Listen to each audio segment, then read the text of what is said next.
San Francisco. How are you doing? Lovely to see your wee faces here. Thank you for staying so long into the evening with us. Have you had a good day? Oh, I'm glad. Thank you so much for being so lovely. Are you excited about the next panel? I'm excited to moderate this one. My name's Claire, so I'll be your moderator today. And just to let you know that right after this panel, our lovely guest, Gillian Anderson, will be back at her table signing, so you can go and meet Gillian and get stuff signed if you're up for that. So, guys, are you ready? Let's practice some claps. We've got to wake up, it's late in the evening. Let's do small claps first, medium claps. Medium claps. Slap those hands together.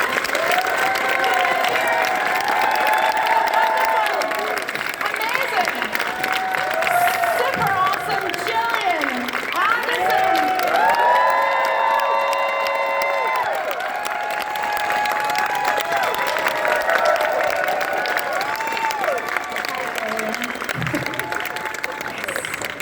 And Gilbert. Oh, Gilbert, I thought it was Gladys. Oh, if whatever you want. It's Gilbert. Hi everybody. Hi, look, it's Gillian. It's amazing to see you. And I already said it to Gillian, but look at the sweater. You guys, oh my gosh. I love it. I love sweater season. It's wonderful. Have you had a nice Thanksgiving? You live in London, so do you celebrate Thanksgiving still in London? Sometimes I celebrate it in London, but I was actually in Michigan with family. This last few days, so had a good Thanksgiving. You guys, good Thanksgiving? We're gonna go back. We're thankful, right? I know it's very bright, right? Yeah. I know. I feel like I'm being interrogated. Maybe on brand here. I'm going to go back to the beginning. Of course, I want to talk about the X-Files. I used to watch the show with my mum. She was so into sci-fi and she absolutely loved it. So we watched that together. But you were so young when you got cast. You were 24, is that correct? But they didn't know you were 24. And was that was a choice because... Was it Lied. Yeah, you lied. Choice because I lied. I think I just thought that there was no way that I was going to be cast as, someone like Scully if I was just 24 years old, so I said I was 27. Were you quite scared when not scared, but I guess had a little bit of fear when you first started that job because of your youth?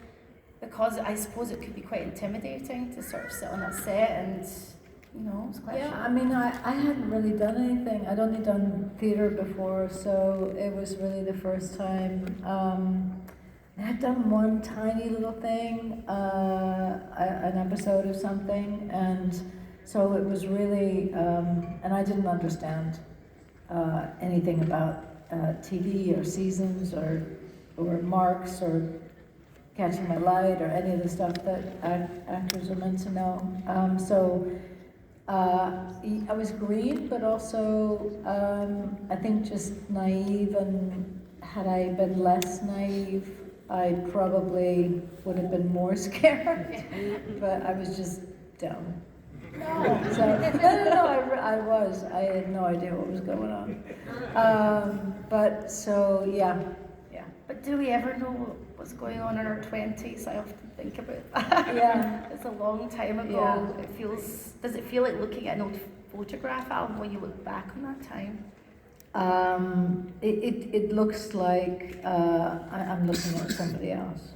Yeah. Yeah. Does it feel, it must feel kind of, I guess because when you're doing conventions especially, and with a show like The X-Files, and you've played so many other, in my opinion, very iconic characters, to go back and revisit that as an actor, how does that feel? Because I feel like you do the research, you've played the role, and you put the art out there for people to enjoy, but to go back yourself and keep looking, how does that feel for you?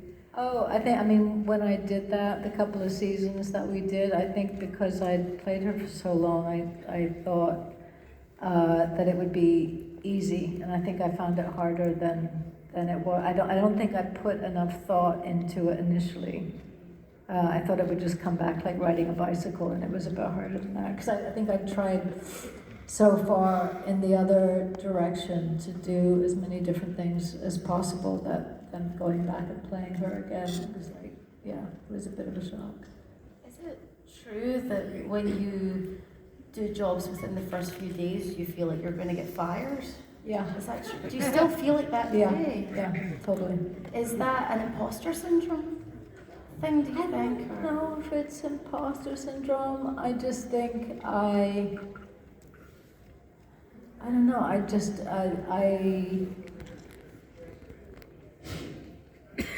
don't know. I never feel like I quite know what I'm doing, and it's not until afterwards, almost maybe when something's been successful, or when I can see it as a whole and how I fit into it, and people are responding to it, that I think, oh, I get what that was. I get what I was doing, and I didn't get fired. So. We're glad you didn't.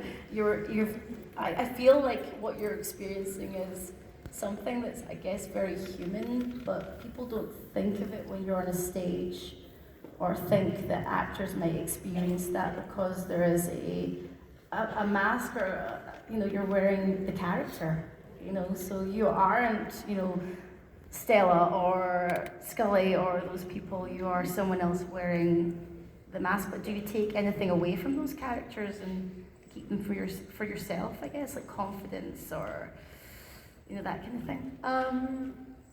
Sometimes. I mean, I think I'm really good at compartmentalizing, and I think I learned that while doing a show like The X-Files, where we were working so many hours every day, and then also having a young child, and having to switch immediately, in a split second between being a mom and regurgitating monologues about everything under the planet. I think that I have gotten really good at, a long time ago, at knowing how to be in different places in a split second and put my mind, I'm not gonna, I'm stressed about that, but I'm not going to think about it until next Tuesday, and I can do that. Yes. And so, I can't remember what the original question was, but what was it? Taking character. Yeah. Oh, but I think that's part of it too. Is and also doing something like I did Streetcar, which is a really intense, and it was a very, very intense production. And, still waking up in the morning and doing the school run with a couple of kids that are climbing all over your head in bed the next morning when you've just, been dragged off to the insane asylum for 2 shows the day before. So it's, I think, I think I've learned how to just put stuff somewhere else. Yeah, you'd have to, or you go bloody mad. And you don't want to show up as Margaret Thatcher in bed with your partner, so you find ways places to stick that shit. Kind of almost want to be a fly in the wall for that, if that would be, or not. No king shaming. I'm going back to the X-Files again, and just your other roles as well. Like just at that time in the 90s and how big that show was. How did you, I guess, compartmentalize or cope with the fame of that? We didn't have social media back then, thankfully. God. I know. I mean, seriously. How do you think that would have been even more pressure for you with the social media? Yeah, I mean, hell. I don't know how young people in the public eye are dealing with it, or want to be in the public eye in the face of it. But, one of the reasons why I think we stayed as sane as we did was because we were shooting in Vancouver, and we also didn't have to contend with, and for a long time when we were in Los Angeles, I couldn't take my daughter to the park, because I'd be surrounded by paparazzi, or to the grocery store, and that used to happen. I used to be followed and chased, or rear-ended, and I just for my reaction and stuff like that. So that was in LA, and we didn't really have that when we were shooting up in Vancouver. So I feel like I owe a lot of my sanity back then. One, to having a daughter, which on the one hand, added to the stress level, but also I think it kept me really grounded. But the other thing was shooting up in Vancouver. We didn't have the kind of, we didn't have TMZ up there. How do your... What was that laugh? Did you hear that a wee laugh in the back there? What do your kids think of what their mum does? Like, have they ever been, or are they tempted, or are they in? Oh God, no, they're not tempted. They don't really pay much attention to it. I mean, my daughter's a lot older than my two sons, and she grew up on sets, and so she was immersed in it, and it's it's hard being the child of a famous person. So there's that, and my sons haven't really had the same kind of exposure, and I don't think they really know, even though they're mid to late teens, they don't care, and it's just it's a pain in the ass when people come and bother us at restaurants, or people stare, and that's about the extent of their interaction with it, is just thinking of it as a pain. I'm sure they're proud of me. They can't. There's this thing in the UK called Madame Tussauds, where they make wax figures of people, and there was recently one made of me, and we did the whole thing where I forced them to come with me to see it for the first time, and that was really special. But most of the time, they're very, very separate from this crazy thing that I do. What is it like genuinely looking at a wax version of yourself? Does it feel weird? It's so weird. What's weird is that it looked absolutely nothing like me and exactly like me at the same time. It was really strange. They do something with the pupils, where the pupils are actually identical to the distance of your pupils or something, and this was explained to me because I kept standing right in front of it and saying, "Oh my God, like that is nuts!" It almost felt like when I, it might only be for me, but when I stood immediately in front of her, that it was suddenly like looking in my own. Oh. Yeah, it was creepy. But then from the side, it was kind of like, no, it's nothing like me at all. But then in front, it almost took my breath away. Oh, it's so strange. Yeah, it was really strange. And kind of strange to feel that thousands of people are standing next to your wax person. Oh, I haven't even thought about that yet. I haven't thought about that, but her skin was so young. She had such young, taut skin. As an introvert, I like the idea of taking that wax figure one day and like just using that instead of making any appearance in public. So that's actually a really good fucking idea. Do you consider yourself send her to Comic-Con in my behalf? And just somebody pushes their arms through with their arms like this, doing the signings, and just like a recorded voice. Yes, thank you, goodbye. Want to see it? So coming to a Comic-Con near you, Gillian and Wax. Do you consider yourself an introvert? Would you say? Complete introvert. Yeah, it's absolute same. What do you do when you're done with work in the cons? Then what's your decompression time look like? Just alone, not talking to anybody, working usually, getting on my computer, working until late, getting up early, working early. I like a hot bath in the evening. I like starfishing. Circling on bed and just, yeah, like a child. Oh, Like a giant middle-aged blob. Just on bed. Because I think people, or maybe people don't assume, but somebody said to me once, you must love attention. And I was like, no, it's my job.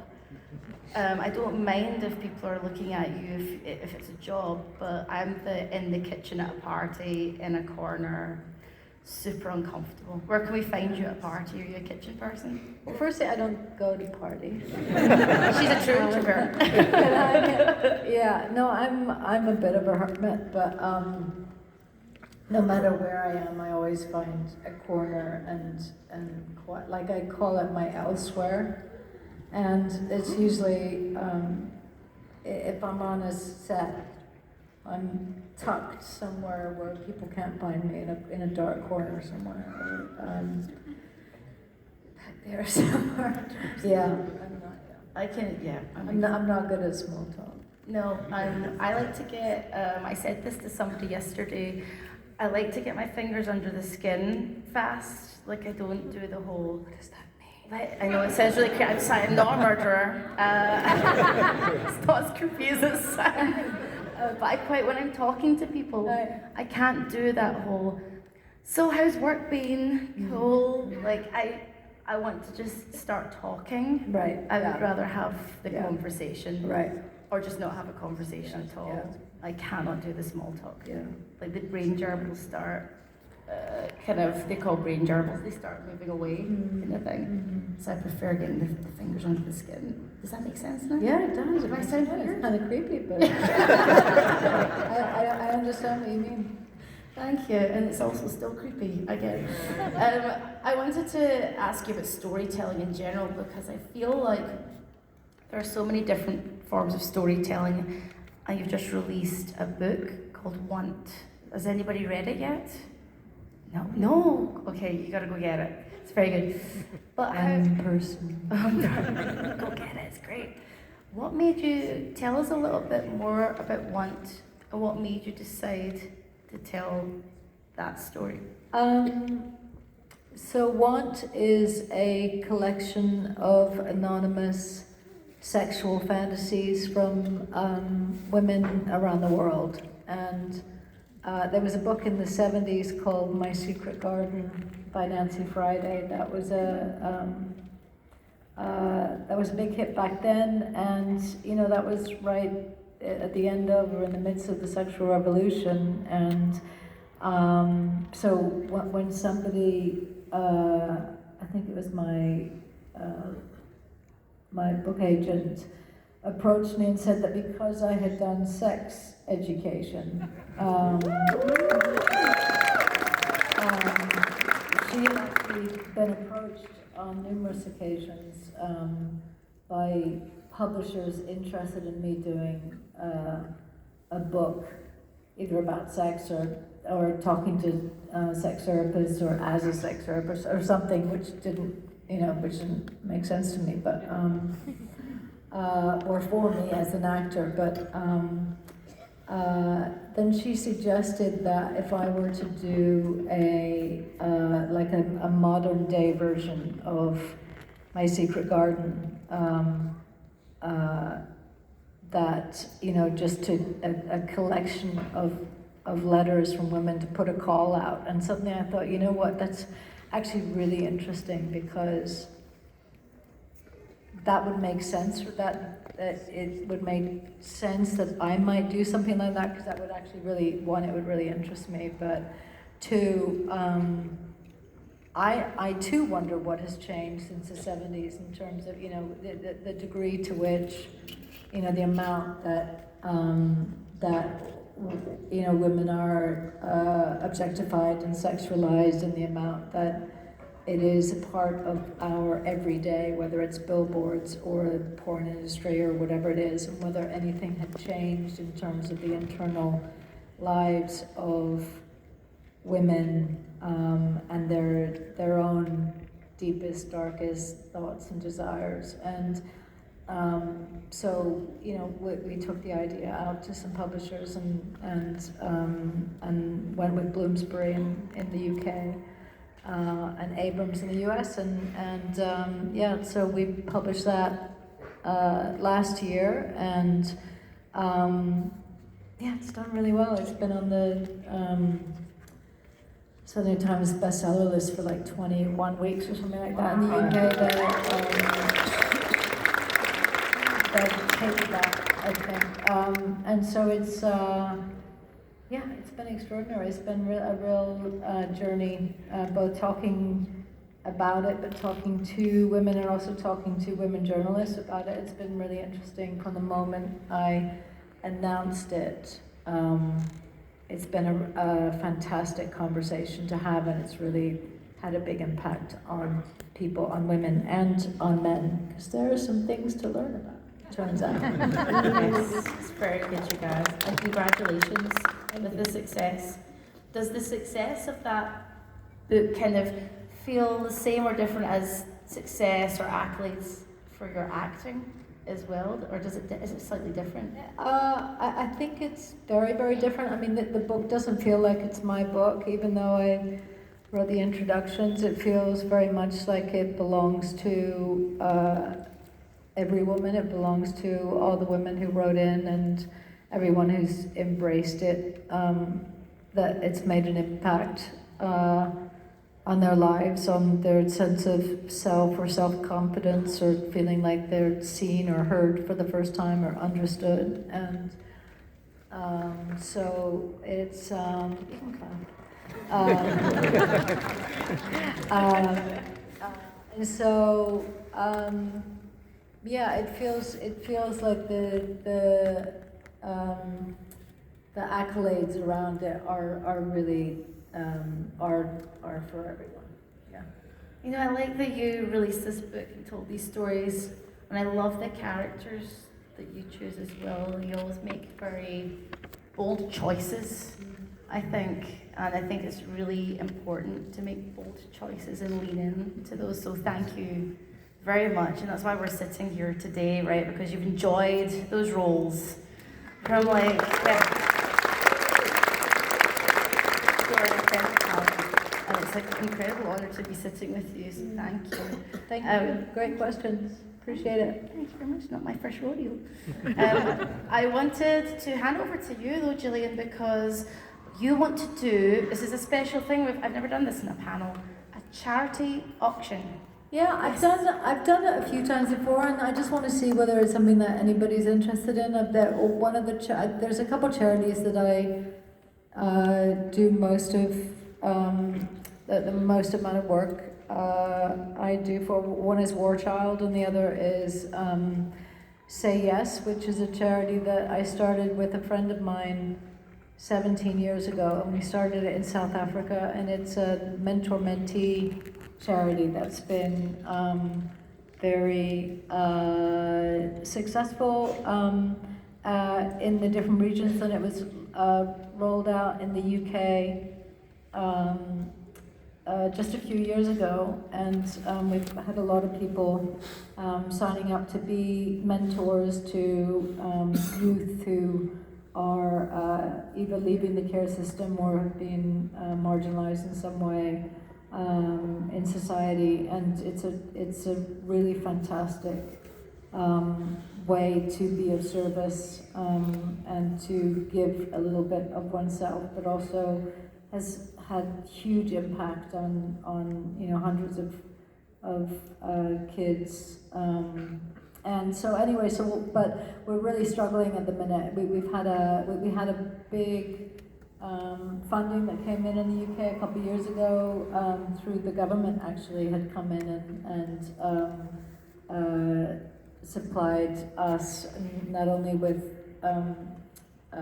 interaction with potential mentors, etc., but also with funds. And we've just recently lost that funding, and so we're scrambling to try and keep it alive. And so I thought I brought some T-shirts with me, which haven't really seen the light of day over here, and they were actually designed by my daughter, and for my drinks brand, which you also might not know about.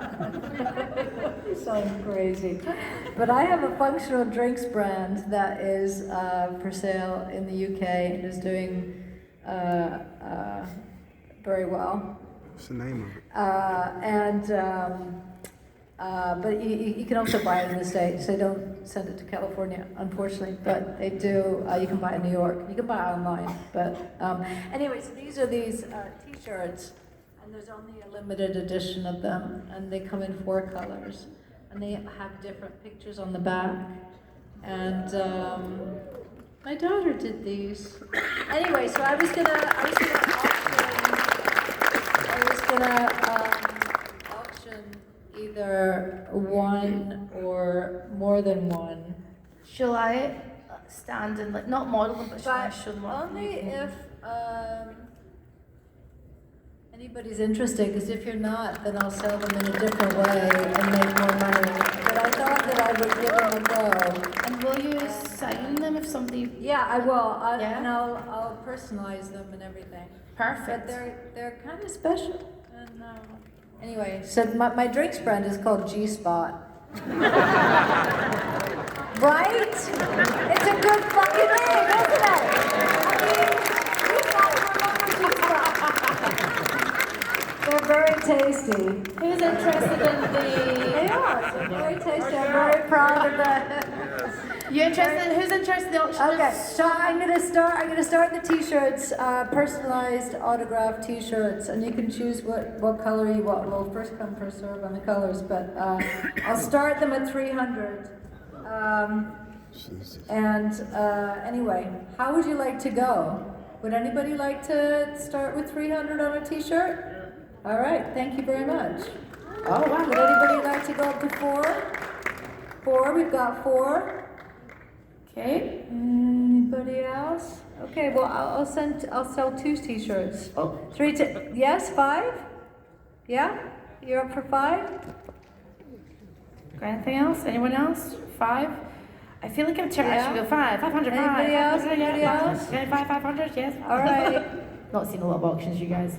Okay, well, I can stick at 5. Yeah. Yeah? Now I can do 3 at 5, or I can do 3 at 4, or I can do 1. I don't know what the fuck I'm doing. I have actually done this before. That didn't make any sense. I was staring at the side of Jill's head going, math. Well, we can talk about it. I can bring them to the table if you guys want to, and then you tell me what you want to do, whether you what you're happy with, okay? Okay. Tell me what color you want. Anyway, thank you. For all the 3 people who have bid, you tell me what you're willing to pay, and I'll give you a T-shirt and I'll sign it to you. Jillian, Thank you. Appreciate thanks it. guys, thank you so much. Thank you very much. That was delightful. Jillian, before I end this panel, you are here tomorrow, you're doing another panel tomorrow. And I wanted to ask you though, what is next for you? Books, there's still the acting. What is next? What excites you? Where are you going to go next? What stories do you have left to tell?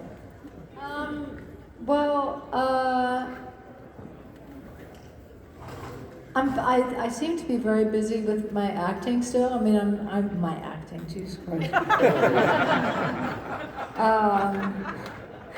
I continue to get work, which is amazing, and so there's a lot of stuff that I'm doing, and I've got a few films and TV things coming out, and I'm doing a play next year in the UK. If you want to come and see that, I can't tell you what it is, but it'll be announced soon, and still doing my drink and producing things and yada yada. So. Yeah. She's busy.